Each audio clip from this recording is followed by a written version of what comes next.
दुःख के हो र दुःख कहाँ छ भन्ने बारे चर्चा गरौँ।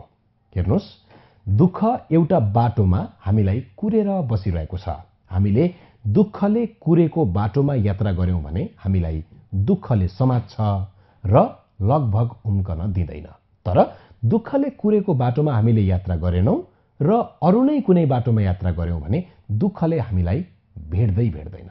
अब तपाईको मनमा एउटा प्रश्न उब्जिरहेको छ कि त्यो बाटो कुन हो जुन बाटो हामीले यात्रा गर्नु हुँदैन, जहाँ दुःखले हामीलाई कुरेर बसिरहेको हुन्छ। हेर्नुहोस्, त्यो बाटो यस्तो बाटो हो जहाँ हामी सुखको खोजीमा यात्रा गर्ने गर्छौं।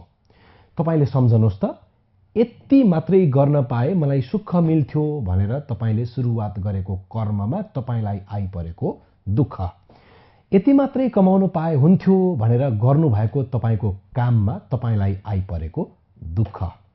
हेर्नुहोस्, तपाईसँग आज जे छ त्यसमा सन्तुष्ट भएर त्यसैलाई सुख मान्नुभयो भने तपाईलाई दुःखले कहिल्यै छुँदैन। तपाईका लागि त्यो सुखको यात्रा भयो। तर तपाईले अर्काको जस्तो सुख अथवा अर्को सुख खोज्नका निम्ति यात्रा गर्नुभयो भने तपाईलाई दुःखले समात्छ र लगभग उम्कन दिँदैन, छोड्दैन। त्यसैले दुःख कहाँ छ? सुखको खोजीमा दुःख छ। जसले आजको आनन्द, जसले आजको सुखमा सन्तुष्ट नभएर अर्कै सुख अथवा अर्काको जस्तै सुख खोज्छ, त्यसैलाई दुःख पर्छ। त्यही छ दुःख।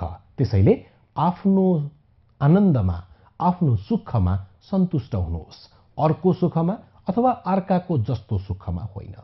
तपाई जहाँ हुनुहुन्छ, जे गर्दै हुनुहुन्छ, जुन आनन्दमा हुनुहुन्छ, त्यही हो परम आनन्द, त्यही छ सुख,